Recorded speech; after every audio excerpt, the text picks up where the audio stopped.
हर भारतीय के लिए सबसे सम्मानीय किताब है संविधान, क्योंकि हमारा संविधान ही है जो हर नागरिक के अधिकारों की रक्षा करता है। लेकिन वहीं दूसरी तरफ संविधान को संभालने का बोझ जिन कंधों पर होता है वो डगमगाते हुए नजर आ रहे हैं। अगर न्यायिक न्याय की बात की जाए तो सालों साल बीत जाते हैं, लेकिन न्यायिक न्याय की चक्की घूमती रहती है। आज हम ऐसे ही एक मामले के बारे में आज आपको बताएंगे, इसमें प्रशासन एक्शन मोड से ज्यादा स्लीपिंग मोड में नजर आ रहा है। नमस्कार, मैं हूं राहुल मौर्य और आप देख रहे हैं खबर 100 के संवाददाता मयंक गुर्जर की ये खास रिपोर्ट।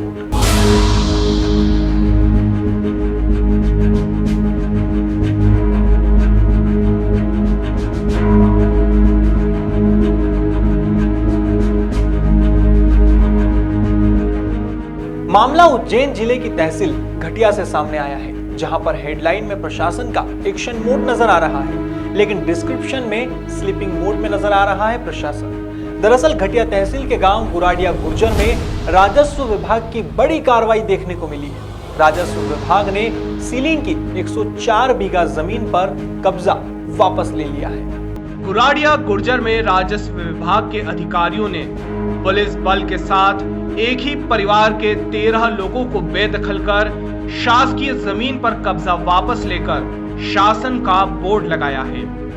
ये घटिया तहसील के ग्राम गुराडिया गुर्जर में शासकीय जमीन पे करीब 13 लोगों का 100 बीघा जमीन पे अतिक्रमण था। इसमें तहसील न्यायालय से जो है विधिवत आदेश जारी करके बेदखली आदेश पारित किया गया था। इसी क्रम में हमारे द्वारा आज यहाँ आके कब्जा प्राप्त किया।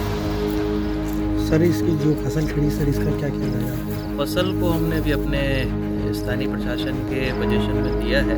इसको जो है कटवा के इसकी नीलामी करेंगे।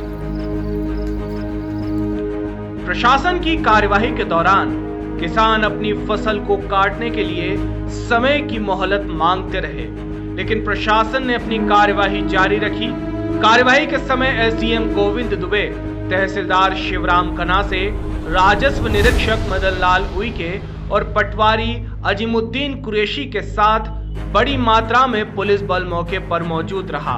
किसानों का कहना है कि उन्हें फसल काटने का समय दिया जाए, नहीं तो फसल नष्ट होने पर उनके पूरे परिवार के पास भूखे मरने के अलावा कोई भी चारा नहीं बचेगा। हमारी परंपरा से हमारे बाप दादा की जमीन थी, खुद की 1950 के पहले हमारे पूर्वजों के नाम से थी, और ये सीलिंग एक्ट में इन्होंने निकाल दी गई है शासन में। तो हमारे एसडीएम साहब और तहसीलदार श्रीमान जी ने हमारी कोई नहीं मानी और फसल को हमारी बर्बाद करने की कोशिश कर रहे हैं साहब जी। इसके लिए हमें यही विनती, मेरा हाथ जोड़ के निवेदन है साहब कि हमारी फसल बचाई जाए, और हमारा स्टे मिलने वाला हाईकोर्ट में विचाराधीन केस भी चल रहा है सर। तो उसके लिए हमें ये माफ़ी चाहते हैं हम कि हमारा फसल का बचा सके और हमारे बच्चे पालें। कम से कम 100 लोग साहब लगे हुए हैं इसके पीछे बच्चे, जो क्या खाएंगे सर जी। लगभग कितने बीघा जमीन होगी? ये 100 बीघा सर जी जमीन। 100 बीघा। और कब से आपका कोर्ट ये हाईकोर्ट में सर चल रहा है? हाईकोर्ट में सब सदा से चल रहा है, और 50 के पहले हमारे बाप दादा के नाम से ज़मीन है सर। 50 के पहले। इसके अलावा कितनी ज़मीन है? हमारे पास ज़मीन नहीं है सर, बहुत कम है सर। क्या कहना है? मेरा ये निवेदन है कि आज से नहीं, हमारे जो पूर्वज है दादा बाबा उनके नाम से ये ज़मीन थी 1950 में। 50 के पहले रिकॉर्ड देखा जाए तो ये हमारी ज़मीन है, निजी थी है। उसके बाद में ज़मींदारी समाप्त हुई 51 ज़मींदारी समाप्त होने के बाद में ज़मीन एमपी गवर्नमेंट ने सुपुर्द कर दी। उसके बाद से हमने सेशन में कोर्ट में केस लगाया। उसके बाद में फिर सेशन से आ रहे तो हाई कोर्ट लगाया। अभी हाई कोर्ट प्रकरण विचाराधीन है। तो मेरा ये साहब से निवेदन है या प्रशासनिक अधिकारी से मेरा निवेदन है कि ये जो फसल अभी 5-7 दिन 8 दिन के अंदर ये फसल हमारी आ जाएगी। फसल नष्ट अगर हो जाएगी तो हमारा परिवार कम से कम 2 बच्चे या 50 बच्चे हैं हमारे परिवार में, हम क्या खाएंगे अगर ये फसल नष्ट हो जाएगी तो। इसके अलावा हमारे पास में कोई ज़मीन नहीं। इसके बारे में अधिकारियों ने हमने फसल नष्ट करने के लिए कोई सूचना नहीं दी गई।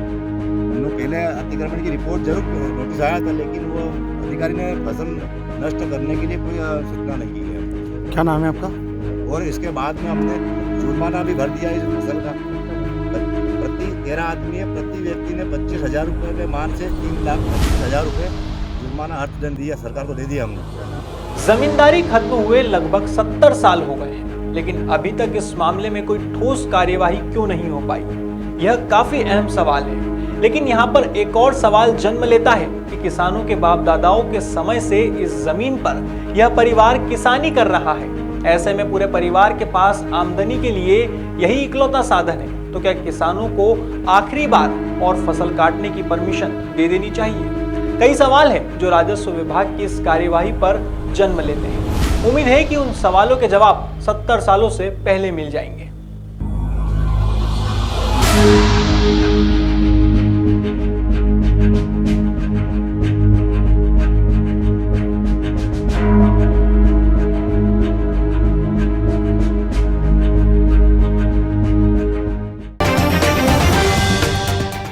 अब खबरों को रखिए अपनी पॉकेट में, बेल आइकन दबाइए और खबर 100 की सारी नोटिफिकेशन पाइए।